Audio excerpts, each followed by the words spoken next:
E aí, tudo bem? Faz assim, gente. Aê. Ou então faz assim que a gente vai orar agora.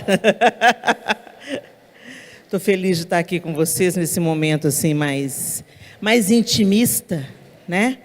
Mais entre a gente. Da outra vez que eu estive aqui, nós também tivemos esse momento, só que foi lá no buffet, né? Mas aqui também vai ter um lanchinho depois e esse tempo gostoso para a gente, nessa tarde que o Senhor preparou. E eu queria, para ter esse tempo com vocês aqui, eu quero compartilhar com vocês algo, o Salmo 46. Se você tiver com a sua Bíblia aí, abra sua Bíblia comigo.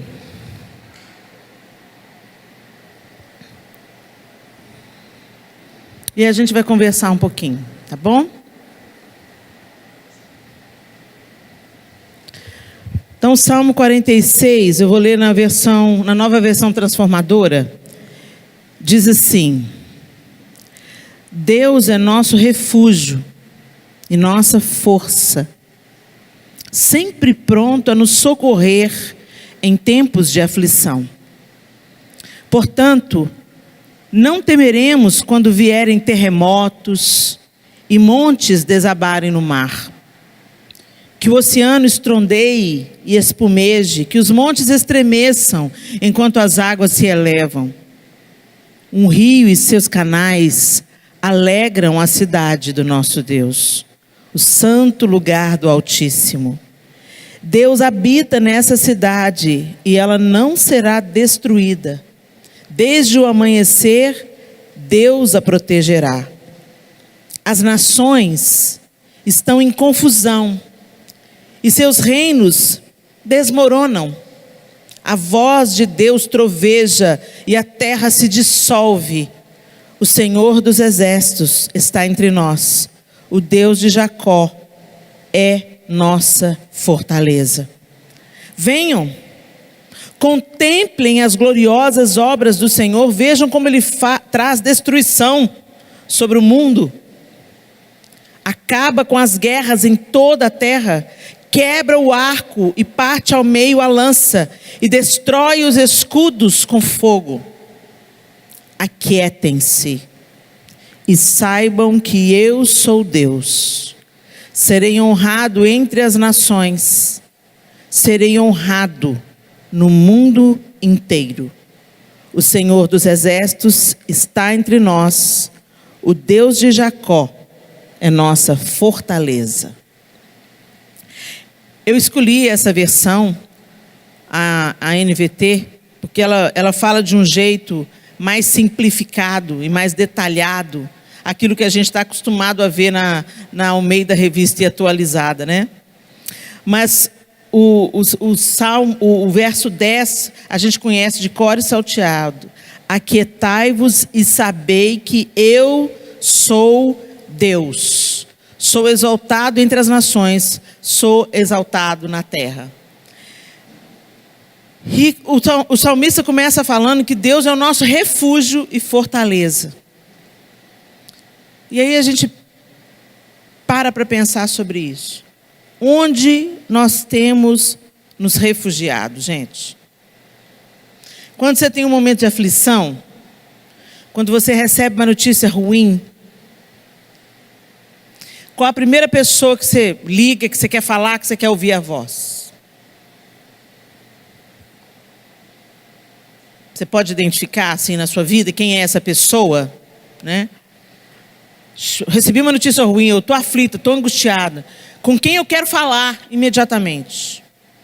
Normalmente a gente quer falar, quem é casado e tem um bom casamento, quer falar com o marido. Eu quero falar com meu marido. Eu quero falar com minha mãe. Eu quero falar com o pastor. Eu preciso de um norte, de alguém que vai me colocar no eixo de novo, né? Só gente que nós precisamos dessas pessoas, tá? Nós precisamos dessas pessoas. Por isso que a gente não vive sozinho. A gente não vivencia a nossa fé sozinho. A gente precisa de relacionamento. E por isso Deus instituiu a igreja, para a gente ter relacionamento uns com os outros. A igreja é um lugar de desafio, mas é o lugar da bênção também. A igreja é o lugar que a gente se estranha, que de vez em quando dá vontade de dar uma voadora na outra, corre uma conversa fiada. Mas é a igreja também que a gente encontra o refrigério. E quando a gente fica doente, é alguém que vai lá visitar a gente e vai levar um pão de queijo. E qual que é o prato aqui de vocês aqui que vocês compartilham? Hã? Churrasco? Vai fazer um churrasco para você que você não está tendo condição de cozinhar. Não é assim? A gente precisa uns dos outros. Mas o Senhor é o nosso refúgio e fortaleza.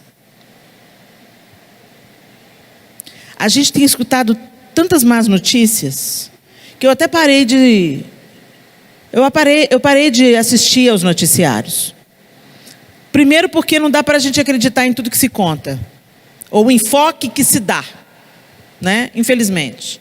Cada um puxa para o seu lado. Né?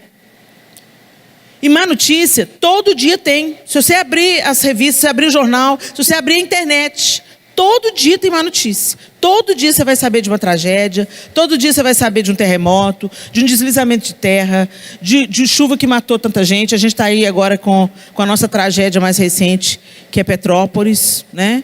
Já aconteceu lá em Minas, em Capitólio, no início do ano. Então, todos os dias.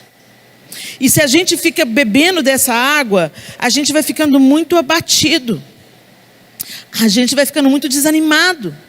A gente tem uma tendência humana, natural, de pensar assim, gente, Deus foi no banheiro.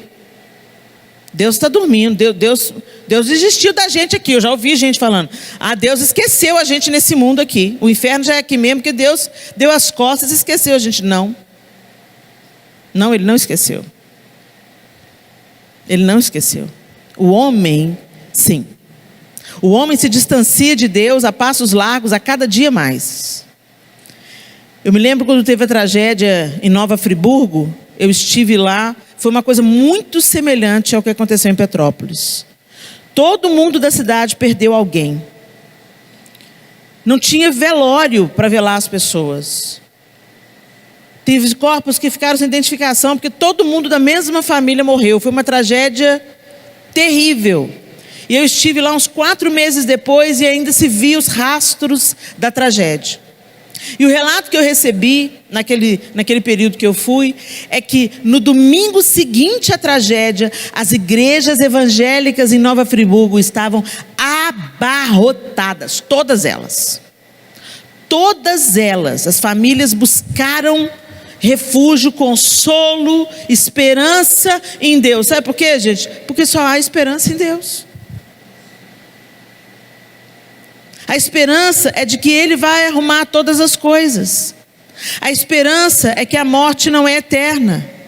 A esperança é que quando a gente morre, o nosso corpo é destruído.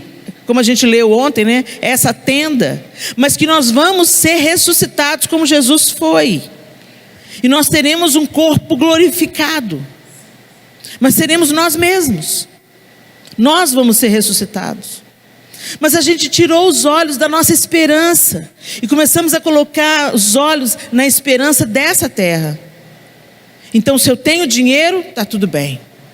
Se a minha família está todo mundo vivo, está tudo bem. Se todos os meus filhos estão no caminho do Senhor, está tudo bem. Se o meu casamento está experimentando de paz e alegria, está tudo bem. Não, gente, não está tudo bem, porque o que está estabelecido hoje, amanhã muda. Não é isso? Está tudo bem aqui, de repente uma notícia, um telefonema e tudo vira. E tudo muda. E o seu mundo muda de ponta cabeça, porque o telefone tocou e você atendeu. E a sua vida, às vezes, dependendo da notícia que você recebeu, a sua vida mudou radicalmente a partir daquele momento, daquele segundo. Mas Deus não mudou. Os planos dele não mudaram, a promessa dele não mudou. Então por que a gente vai e vem, vai e vem, vai e vem, igual um ioiô? Vocês entendem quando eu falo ioiô? É porque às vezes no Brasil tem os seus nomes diferentes de acordo com a região. E é por isso que a nossa fortaleza é o Senhor, o nosso auxílio é o Senhor, o socorro bem presente na hora da angústia é o Senhor. E é por isso que naquele domingo em Nova Friburgo, as igrejas estavam abarrotadas. Mas aí ele falou assim: mas aí, Helena, o tempo passou. Aí no primeiro mês, ficou todo mundo, as igrejas cheias. Muita gente fez decisão por Jesus, muitos foram batizados. Mas aí a vida foi tomando o seu rumo normal. Limparam as ruas, enterraram as pessoas. E a vida foi voltando ao normal. E 2 meses depois, voltou tudo ao que era antes. As pessoas voltaram para a sua vida, para as suas prioridades, para a sua rotina. E aí? Será que a gente está vivendo assim? Como é que você está vivendo a sua vida? Porque, gente, se nós não estivermos alicerçados no Senhor, nós vamos desmoronar. Se nós não estivermos firmados no Senhor, gente, porque quem mantém a gente de pé no dia mau é o Senhor, mas não é repentino. Não é repentino, é construído. Esse relacionamento com o Senhor, ele vai nos preparando para o dia mau. Quando a sua estrutura não tem, você em si mesmo, como eu disse ontem, eu repito hoje, você em si mesmo não tem estrutura, a dor te alcança rapidamente, e o seu mundo desmorona rapidamente. Mas quem te levanta de novo e te faz continuar vivendo é o Senhor. E quanto mais próximo dele você estiver, não é que você não vai doer, vai doer. Não é que não vai sofrer, vai sofrer, porque o sofrimento está na trajetória. Mas também será a oportunidade de você experimentar a tal da paz que excede a todo entendimento. O povo pensa que você está sedado. Às vezes as pessoas vêm te consolar e é você que consola. A paz que excede todo entendimento, construída no relacionamento ou nas orações de outras pessoas por você. Às vezes você não fez nada, mas na hora que a notícia chegou, joelhos se dobraram em seu favor e falou: Senhor, entra com a tua esperança, entra com o teu consolo, pega ela no colo, Jesus, levanta essa mulher. Senhor, eu não sei como é que ela vai aguentar, mas o Senhor é socorro bem presente na hora da angústia. O Senhor é o nosso refúgio e fortaleza. Que a fulana conheça hoje o seu refúgio e a sua fortaleza. Mas nós mulheres então, meninas, a gente gasta tanto tempo em coisa que a gente não vai levar no caixão e não vai deixar como legado. A gente investe tanto tempo, né, em coisas efêmeras. Nós mulheres somos um mundo à parte. Não tem nada de errado você ser cheirosa, bonita, gostar dos detalhes da casa. Foi Deus que deu isso pra gente. Se o mundo fosse só masculino, ia ser preto e branco, no máximo cinza, entendeu? Ia ter só churrasco e bem objetivo, né? A mulher coloca cor, sabor, alegria onde ela entra. É incrível como uma mulher enfeita a vida das pessoas. E também é incrível como uma mulher tem o poder de azedar a vida das pessoas, porque a gente exerce influência, quer a gente goste, quer não, a gente exerce influência. Se você não estiver influenciando para a vida, você está influenciando para a morte. Se você não está influenciando para edificar, você não fica em cima do muro, gente, você está destruindo, porque o diabo não desperdiça mão de obra. Então, se você não se aliançar com Deus, deixar Ele usar sua boca, sua vida, seu abraço, seus dons, o diabo vai deixar você solta por aí não. Ele vai pegar você e vai pegar suas dores e ele vai te manipular através das suas dores. Então, através das suas dores, ele começa a construir amargura. Aí, através da amargura vem a insatisfação. Através da insatisfação, você começa a murmurar, a praguejar. E aí isso começa a azedar o ambiente da sua casa. Isso começa a azedar a sua própria vida, porque a boca fala do que está cheio o coração e o que sai da boca é o que contamina a gente. Então, é um jogo. E aí a gente vai ficando triste, para baixo, por causa da nossa própria influência. Então, o diabo não deixa a gente em cima do muro, não. E o Senhor quer usar todo esse potencial para a vida. Quer usar todo esse potencial para o bem. Quer usar todo esse potencial para a cura. Então não estou dizendo que é errado você gostar de decorar, de festa, de arrumar a mesa lá atrás. Coisa linda. Esses detalhes que enchem a vida, que traz leveza para a vida. Quando você entra num lugar tem uma mesa posta, né? Ai, que gostoso, que vontade de ficar. E aí a gente assenta, e aí conversa o que edifica, conversa o que constrói, se levanta da mesa mais feliz e mais edificado. Então tudo tem uma razão. Mas muito cuidado. A linha que separa o fútil, o inútil, do útil é muito fina. É muito tênue a linha. E como nós gostamos de espelhinho. Vocês sabem aquela história dos portugueses? Vocês aprenderam isso na escola também? Que quando os portugueses chegaram aqui e perceberam as riquezas que o Brasil tinha, eles começaram a trocar por os espelhinhos, porque os índios nunca tinham visto espelho, e olham os espelhos e ficam, né? Os nativos olham aquilo, não tinham tido acesso àquilo, e como não era normal para eles o espelho, e eles com ouro, diamante, pau-brasil, né? Tanta riqueza que essa terra sempre deu, de repente começa a ficar seduzido por causa de um pedaço de espelho. Troca joia preciosa, troca ouro, metal pesado por espelho. É isso que Satanás faz com a gente. Ele põe uns espelhinhos bem legal na nossa mão, e a gente se perde nas imagens que ele reflete, e nos esquecemos do nosso verdadeiro propósito, de nos relacionarmos com Deus e de sermos esperança para a vida de outras pessoas. E à medida que a gente vive isso, a gente vai vivendo esse relacionamento, é que nós somos fortalecidos. E aí o salmista, ele vai dizendo que o Senhor é o nosso refúgio, socorro bem presente nas tribulações. Portanto não temeremos, ainda que a terra se transtorne. Deu para a gente ter uma ideia do que aconteceu com o nosso coração quando essa pandemia aconteceu. Mas como assim eu não posso? Como assim? Eu quero ir no shopping e não posso, eu quero ir no campo e não posso, eu quero ir na igreja e não posso. Como assim eu não posso? Não pode. Na primeira fase, muita gente fala, isso é um exagero, virou, infelizmente no Brasil, a pandemia, além de toda a gravidade, ela ainda tomou uma nuance política. Os oportunistas começaram a fazer palanque em cima da pandemia, montaram um cenário ainda mais caótico.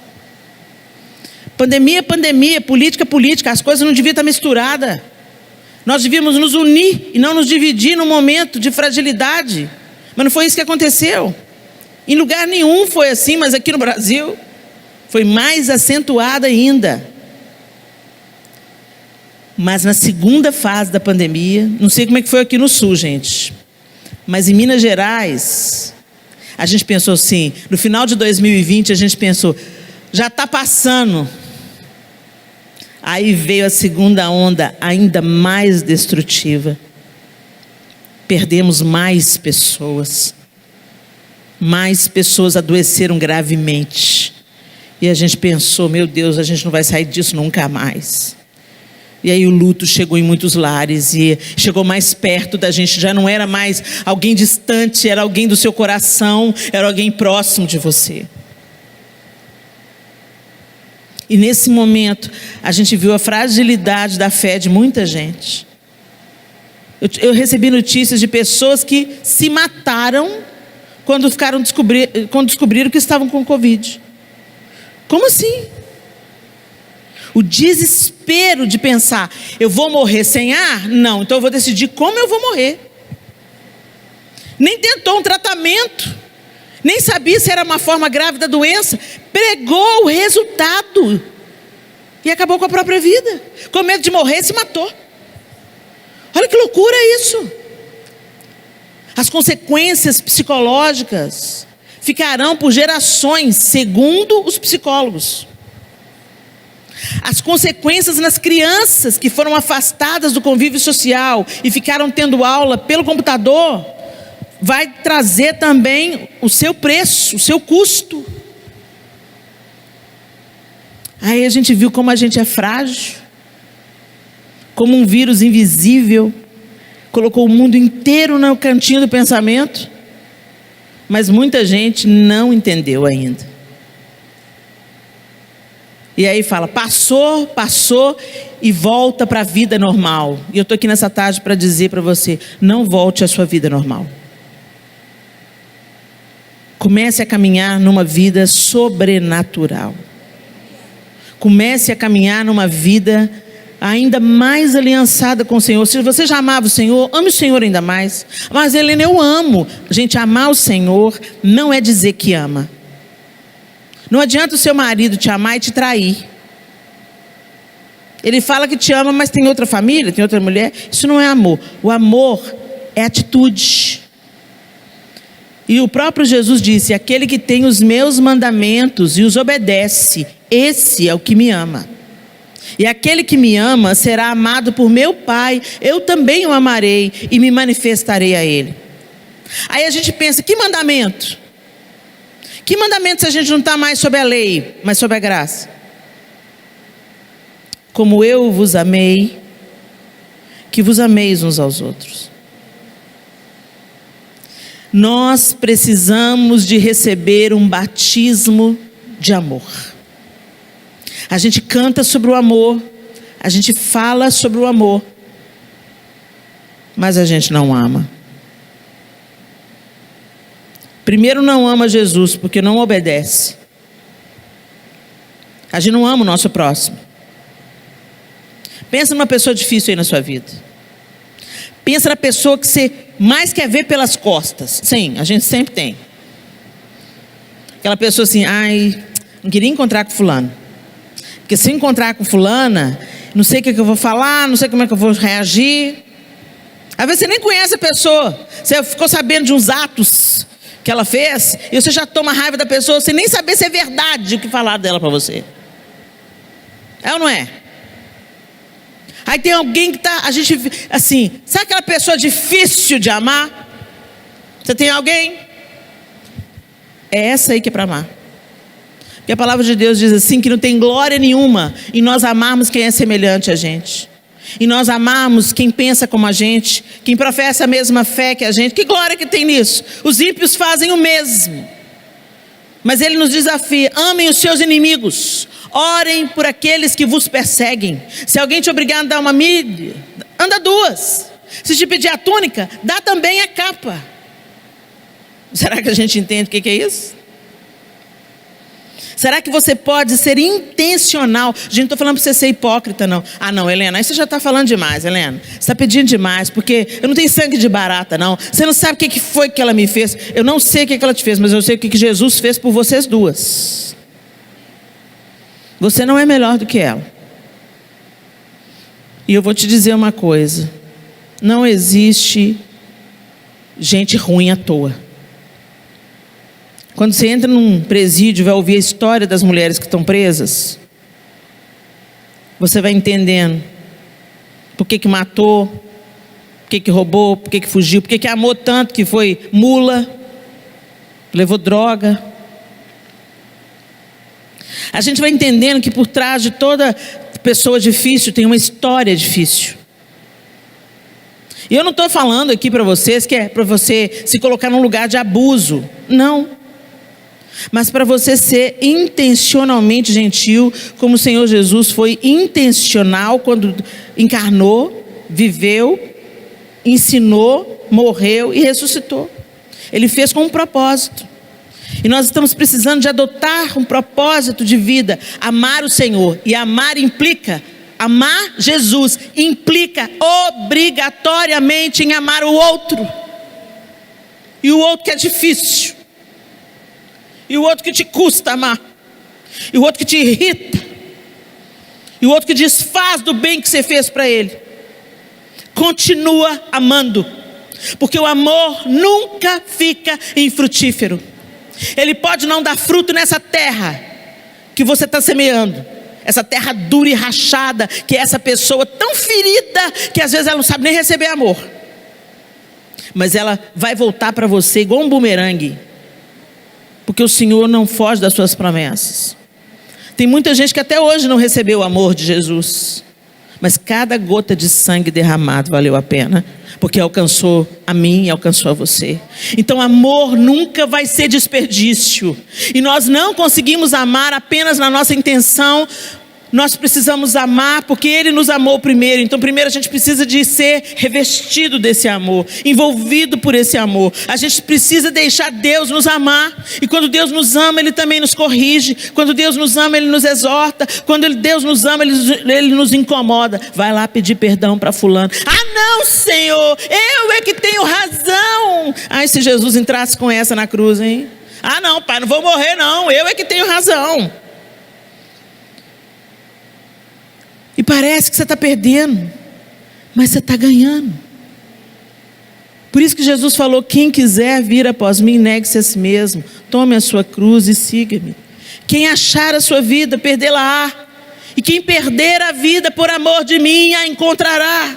Ele não está falando só da perda literal da vida. O que pode acontecer também. Tem muitos irmãos nossos no Oriente Médio que estão sendo mortos simplesmente porque são cristãos. Simplesmente porque são cristãos, eles entram na igreja e matam todo mundo. A gente não tem ideia do que é isso. Nosso evangelho ainda é muito criança, muito infantil. Mas como eu disse ontem, é hora de crescer.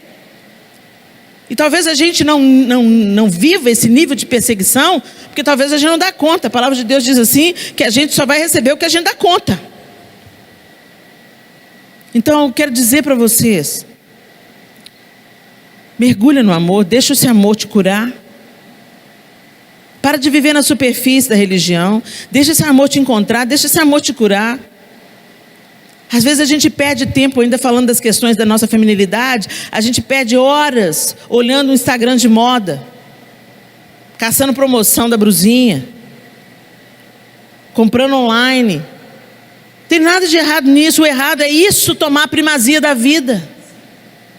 Enquanto você podia estar fazendo uma visita, você podia estar mandando uma mensagem de ânimo para alguém que você sabe que está enfrentando um momento difícil. Enquanto você podia estar ligando para sua mãe para dizer: mãe, você está numa outra cidade, mas eu quero te dizer, eu te amo, tá, mãe? Porque, gente, a gente nunca sabe qual vai ser o último dia, não. Nem nosso, nem dela. Por exemplo, você sabe qual foi o último dia que você saiu para brincar na rua com a meninada? Você consegue lembrar o último dia que você brincou com seus amigos de rua? Bom, pelo menos eu sou desse tempo, né, gente? Que a gente brincava na rua até altas horas da noite, de pique-esconde, de queimada. Teve um último dia, não teve? E a gente nem se despediu. A gente não sabia que ia ser o último. O último dia de pique-esconde, o último dia de brincadeira. E essa é a vida.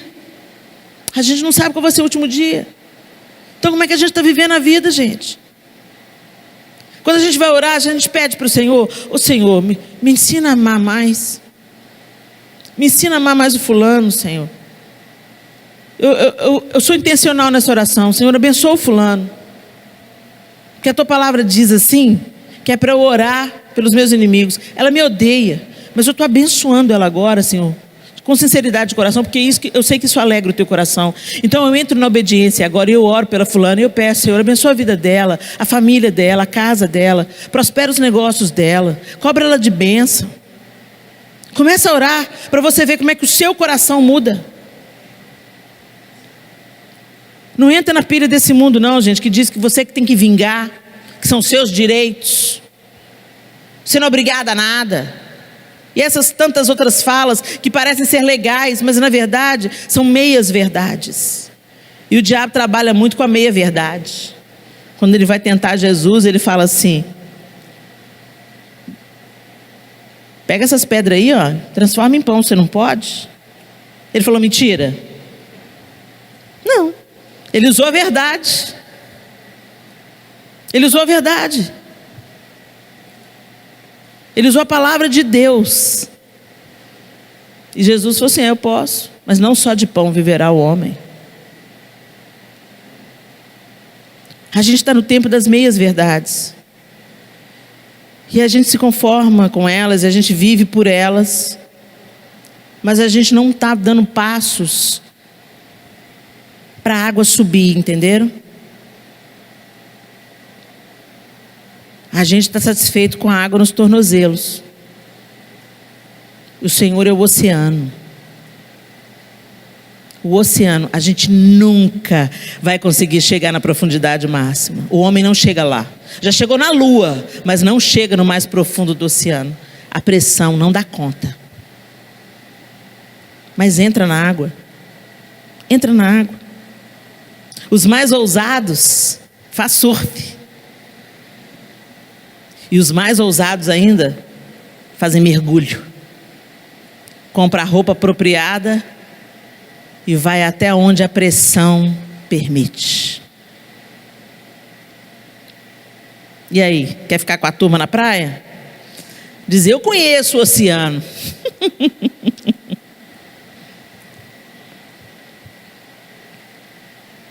Deus quer chamar a gente para lugares mais profundos, onde a gente tem experiências com Ele que a gente nunca teve. E o mergulhador pode ir lá no fundo do mar e falar assim, eu vi um peixe com 7 cores diferentes, com uma lanterna na cabeça.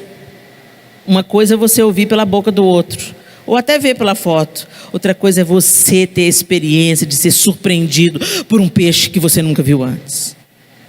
E é isso que o Senhor quer fazer com a gente. Porque o mundo, descrito pelo salmista, esse livro antigo e tão atual, né? Olha o que ele fala aqui no Salmo 46. Não sei se você prestar atenção nos detalhes. Os montes se abalem no seio dos mares. Portanto, não temeremos, ainda que a terra se transtorne. Os montes se abalem no seio dos mares. Ainda que as águas tumultuem e espumejem. E na sua fúria, os montes se estremeçam. O que aconteceu lá em Petrópolis foi literalmente isso. Os montes se desfizeram com o poder da água. Está acontecendo isso diante dos nossos olhos. Aí ele vai, e ele está falando de uma terra em caos, em caos, em caos. E ele pega e fala assim, mas há um rio, cujas correntes alegram a cidade de Deus. Ele mudou o cenário. Ele mudou a perspectiva. O mundo está caótico, mas deixa eu contar. Deus é inabalável. Há um rio, também tem um rio. Aqui os rios estão transbordando e matando, mas tem um rio, cujas correntes alegram a cidade de Deus, o santuário das moradas do Altíssimo. Uau! Tem as moradas do Altíssimo. E Deus está no meio dela, jamais será abalada. Deus a ajudará desde antemanhã. Bramam nações, reinos se abalam. Ele faz ouvir a sua voz e a terra se dissolve. Deus é poderoso, Ele é o nosso refúgio. Por isso que no final ele fala, aquietai-vos e sabei que eu sou Deus. Então que o nosso descanso, o nosso alívio, o nosso refrigério, a nossa esperança se encontrem em Deus genuinamente, não apenas nos nossos lábios. Que na hora da dificuldade, no momento mau que chegar para nós, na hora da notícia ruim, venha de dentro de nós aquilo que já foi edificado pela mão do Senhor. A crise, ela revela o caráter. Então quando a gente entra em crise, o que está dentro vem para fora. Se você balança aquele copo ali, ele vai derramar daquilo que ele está dentro. O copo é o mesmo, a estrutura é a mesma e tem alguma coisa dentro. Mas ele só vai derramar do que ele tem dentro. Se ele tem Coca-Cola, ele vai derramar Coca-Cola, porque ele não tem Coca-Cola. Agora esse aqui vai derramar água, eu tenho certeza que ele vai derramar água, porque ele está cheio de água. Então na hora difícil, na hora da tribulação, na hora da angústia, na hora do relacionamento desafiador, o Senhor quer que a gente derrame daquilo que a gente está cheio. Então você precisa se encher de Deus. Você precisa se encher de esperança. Desliga a TV. A gente recebe tanta informação desnecessária que só está servindo para azedar o nosso coração. Dá um tempo nas redes sociais. Segue gente que te abençoa. Segue gente que faz o seu dia melhorar. Tem gente que só posta tragédia, ruína, discórdia, fofoca. E nós estamos nos alimentando disso, então adoeceremos. No dia mau, no dia que o vírus chega, se o seu sistema imunológico não está bom, você vai sucumbir ao vírus.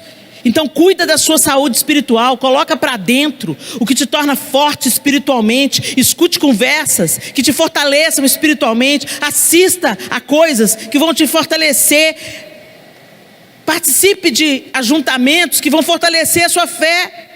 Não alimente os seus medos, alimente a sua fé.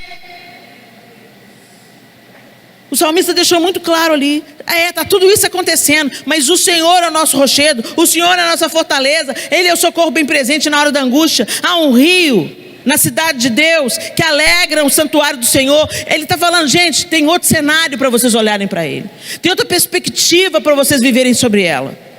E a gente tem que saber se desintoxicar. Tem coisas que a gente vai ter que largar na vida porque estão nos adoecendo espiritualmente, estão nos adoecendo emocionalmente. Você está seguindo uma pessoa, está com inveja dela? Para de seguir. Você olha para a vida dela, ela parece tão bonita, tão rica, tão próspera, e você está aqui com os boletos atrasados. Você não sabe das tragédias não, gente. Dinheiro não é tudo na vida não. Tem gente que pensa que vai ter dinheiro e vai ter tudo. Não tem nada. Como eu disse ontem, quando acaba o jogo, o peão e o rei vão para a mesma caixa. Mas a gente tem uma mania de olhar para a vida das pessoas e pensar que a vida delas é perfeita e que a nossa é a vida que é desgraçada, infeliz. E mais à noite nós vamos conversar sobre isso, eu não vou entrar na palavra da noite, mas eu quero dizer para você, abra os seus olhos, escolha o que você põe no seu prato espiritual e se abstenha do lixo desse mundo, se abstenha das más notícias, se abstenha da perversão institucionalizada como se fosse entretenimento. Se abstenha. Isso não te faz bem, isso não te edifica e isso não te mantém de pé no dia da adversidade. Ame o Senhor. Quem ama obedece. E quem obedece está buscando caminhar em sintonia. Em sintonia. Eu não sei você, mas eu preciso amar mais. E eu tenho pedido ao Senhor, Senhor, me batiza com amor. Me batiza com amor. Porque como Paulo bem disse aos Coríntios na sua primeira carta, né? As línguas desaparecerão, as profecias cessarão, mas o amor, esse jamais acaba. E é esse amor, o amor moldado na forma de Deus, não o amor utilitarista. Por isso que é um grande exercício que Jesus faz com a gente. Ama o difícil. Porque o amor não é um sentimento, o amor é uma decisão. É a firme decisão de tratar o outro da maneira que você gosta de ser tratado. Seja intencional no seu amor. Eu volto a dizer, não estou fazendo apologia a você se colocar no lugar de violência, de abuso, não é disso que a gente está falando aqui. A gente está falando de ser intencionalmente gentil com gente difícil. E de não deixar a agressividade do outro ditar a maneira como você lida com ele. Se ele está angustiado com a vida, se ele sofreu muito na vida dele, isso é uma coisa que Deus precisa resolver. E quem sabe Deus quer usar você para ser uma intercessora na vida dessa pessoa difícil aí. Quem sabe Deus colocou essa pessoa no seu caminho justamente para forjar você e para libertar ela. Quem sabe? Deus não faz nada à toa, nada sem propósito. Abrace o propósito de Deus. Ao invés de ficar se justificando com as desculpas humanas que a gente arruma tanto e que só estão levando para mais distante de Deus e para mais para o fundo do poço, mais para o fundo do buraco. Amém? Feche seus olhos, vamos orar. Senhor, nós queremos agradecer o Senhor, que o Senhor é bom. O Senhor é bom, pleno, perfeito. E o Senhor nos tornou tuas filhas através da cruz. Em Jesus Cristo fomos agora feitas filhas de Deus. Mas nós não queremos ser apenas filhas nominais, sabe, Senhor? A gente quer ter o teu DNA. A gente quer agir como o Senhor agiria. A gente quer se mover como o Senhor se moveria. A gente quer ser parecida com o Senhor em tudo. E a gente sabe que no nosso esforço não rola. Mas nós queremos que a Tua palavra e o Teu Espírito Santo nos transformem de fé em fé e de glória em glória até ser dia perfeito. Nós não queremos, Senhor, dedicar os nossos dias, o nosso tempo, a primazia da nossa vida, as coisas fúteis e passageiras dessa terra. Mas nós queremos que o Senhor, ocupando a primazia de todas as coisas, que o Senhor coloque cada uma delas no seu devido lugar. Que cada coisa na nossa vida ocupe o lugar que tem que ocupar, e não o lugar do Senhor. Nos ajuda a organizar isso, Senhor.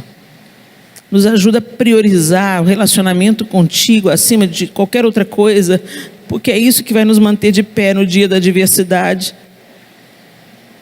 É isso que vai nos curar, e é isso que vai colocar diante dos nossos olhos a esperança do porvir, a esperança de um novo céu e de uma nova terra, a esperança de que o Senhor um dia irá voltar e consertar todas as coisas que nós quebramos. Nos ajuda, Senhor. Coloca os teus olhos em nós e alcança outros também através de nós, porque essa é a maior alegria e sentido da nossa vida, ver que pessoas estão rendendo-se a Ti, Te conhecendo como o único Deus. Esse é o nosso propósito aqui. Remove das nossas vidas, Senhor, os empecilhos, as distrações, nos mostrando. Espírito Santo de Deus nos mostra as coisas inúteis da nossa vida. E nós oramos como salmista no Salmo 119, Senhor, tira os nossos olhos das coisas inúteis e faz-nos caminhar pelos caminhos que traçaste. Em nome de Jesus. Amém e amém.